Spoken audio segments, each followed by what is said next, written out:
You're listening to the Retirement Solution Podcast with John Hicks. Helping you solve the retirement puzzle. Welcome to the Retirement Solution with John Hicks. Here with John Hicks, I'm Jennifer Perry. And remember, if you have any questions for us here on the Retirement Solution, you can always drop us an email through our website at retirementsolutionradio.com.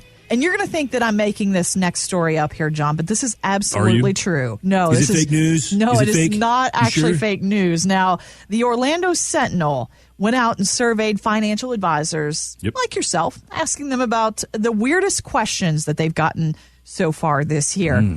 Get this. One of them was, do I need to stock up on weapons and ammo? Apparently, a lot of advisors are actually getting this question. Really? Really? Have you heard that one? No, hold on. This is the Orlando Sentinel? Yes. Well, no, I had not heard that. Okay. But I tell you, every single week in this country, if you hear the craziest thing you're ever going to hear, it always starts off with Florida man blank or Florida woman blank. So the fact that this comes from Orlando is not surprising. Okay, that's true, yes. But the question is, should you stock up on weapons and ammo? I think a lot of people already did. Yeah. As a matter of fact, I can't remember what group it is, but one of these groups out there follow this stuff. They actually have their own index for it, Jennifer. The Guns and Ammo Index. GAX, GAX. They call it the GAX. Yeah, so if you look at it, since the pandemic has actually happened, the GAX, the Guns and Ammo Index, is up 37% year to date. What? Now think about that. That is a fairly attractive investment return. Yes, I would say so. If you were able to invest in the GAX, of course you can't, but if you were able to, that's pretty good. But among those things in the GAX, Smith & Wesson, year to date, up 115%. Huh? Smith & Wesson, mainly because of ammunition sales. So their answer is one of those Orlando Sentinel people. Ruger, which I think is Shrum, Ruger, and something. There's several names in it now, or there always was. But the Ruger is up 30% year to date. Wow. Now compare those two things, and of course this doesn't mean buy them or sell them or that kind of stuff. No. But the whole thing is that when you compare those, Smith & Wesson up 115, Ruger up 30, the GAX is up 37%, the S&P is only up 3% year to date, and the Dow Jones Industrial Average is down 3.5%. year to date. So the question I have to ask is, when people say, should I stock up on guns and ammo? I think a lot of people already have, but this is the great thing, Jennifer, about understanding the markets. Markets tell human behaviors, and they tell it pretty interestingly over time. So what this is telling us is people have already been doing this. Now, should they do it? People can do whatever they want. That's the beautiful thing about a free society. But the one thing that I would say is that whenever anyone has one of those concerns, the question is it coming from fear? Is it coming from greed? Is it coming from uncertainty? And so, Jennifer, the thing about all of those elements, those are all based on emotions. And we all have them, and I learn a lot from my kids. My 10-year-old who's in 5th grade and my 5-year-old who's in kindergarten this year. They are so adorable when they're in their little, outfits going to school every day. But the thing about them is they wear their emotions directly on their sleeves. You know exactly how they're feeling, right? Oh, there is no question. There is no trying to read into them. It is amazing. Not only are they both little girls, but they are just that age. And so you can see that all, but those emotions often cloud better judgment sometimes, or don't allow us to see what's really happening in front of us. And so this is not new, the Dalbar, or this is a study that's been done for years in the investment industry.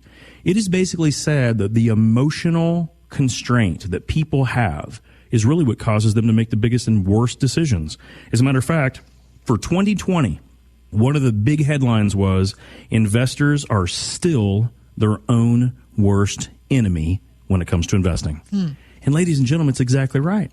Because emotions lead when emotions don't necessarily always pan out for us. Yeah. Or people had this thought, and I'm talking about some different groups of people. They said, if Trump wins, the market's going to go to heck in a handbasket.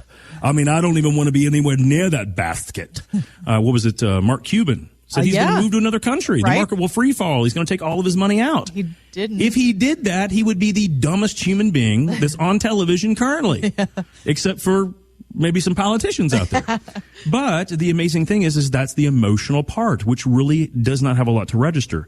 So, Jennifer, I want to take a moment here, and I'm going to give us some real fundamental rules. Okay. That if we live by and we can remove the emotion from this nonsense, no matter who becomes president, we'll probably do pretty well. All right. And so I did not create these. These are things that I've learned over time from Paul Stewart Jones or people that really learn things, Warren Buffett, Benjamin Graham. But here's a couple. Number one, cut your losers short. Cut them loose, baby, but let your winners run. Okay. So often we get hung in this emotion of, oh man, that didn't work out for me. I'm going to hold on. I'm going to hold on till I get back. Well, guess what, guys? While it's trying to get back, other things are doing well, and you could have invested in those instead. Yeah. Take the emotion out. Cut your losers and let your winners run. Rule number 2, if you are investing and you do not have a specific end goal, you're making a huge mistake. You have to have an end goal. In our firm, it's very, very simple. The end goal is how much income we can generate when we want to pull it out. Okay? Because if your portfolio can already generate so much income that you're never going to have to worry about anything, here's my one of two questions. Number one, what are you still saving for? Mm-hmm. Or number two, why don't you go ahead and retire? Hang it up. Do something else. So the idea is that if you do not have an end goal, we're probably going to screw it up. Because, ladies and gentlemen, hope and greed are not investment processes. We want to have an end goal. Number 3, if you let emotions and our own cognitive biases, if you let them control you, you will lose.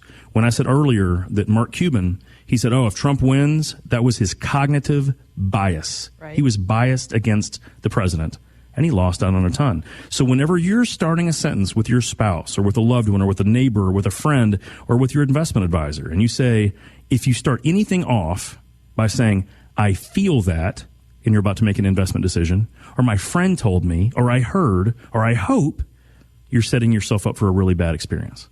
So we have to understand those things. And the last rule I'm going to talk about today, follow the trend. Just like Sir Isaac Newton figured out gravity, right? Mm-hmm. And one of the things that he discovered was an object in motion tends to stay in motion. Typically the same direction it's going, mm-hmm. right? And so when we understand that, the trend is our friend. A rising tide also lifts all boats. All these are ways of telling us over the course of time, hey, when things are going a certain way, do it that way. What's another one, Jennifer? Make hay while the sun shines. Yep. All of these things are over the course of time, people saying, hey, don't buck the trend. The trend's your friend. Uh-huh. So as long as things are going good, let it rock. But when things go bad, take heed, take notice, and decide if you need to change then. Guys, the trend has been generally trending upward since the Fed made their decision. So do we have enough risk? Do we not have enough risk? You really need to get the right strategy to know that. But there's one thing I'll promise you when you're looking at the trend. 80% of portfolio performance is determined by the underlying trend. If you are in the wrong bucket of money or the wrong investment bucket at that point in time, you're going to miss it. And you're going to miss it 80% of the time. So if we can remove emotion as much as possible and adhere to these simple 5 rules. Number 1, cut your losers, but let your winners run like a wild stallion. Number 2, you need to have a specific goal for your investments or you're making huge mistakes. Number 3, you have to restrain your emotions and those cognitive biases. Like, if Biden wins, the world's going to go to hell. You can't do that. It won't make good investment decisions. You might feel that way, but it's not going to make a good investment decision. And we follow the trend. Trend is our friend. If we do those things, we are going to do so much better than the average bear when it comes to saving, investing, and living the fulfilled life we want in retirement.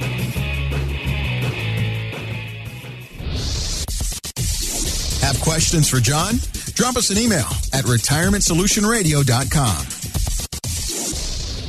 Financial professionals are not licensed in all 50 states. To find out if John Hicks is licensed in your state, please call 502-690-5635. J. Hagan Capital Inc. is not affiliated with nor endorsed by the Social Security Administration or any other government agency and does not provide legal advice. Annuity guarantees rely solely on the financial strength and claims paying ability of the issuing insurance company. By contacting us, you may be provided with information about insurance and annuity products offered through John Hicks, Kentucky Insurance License number 998827.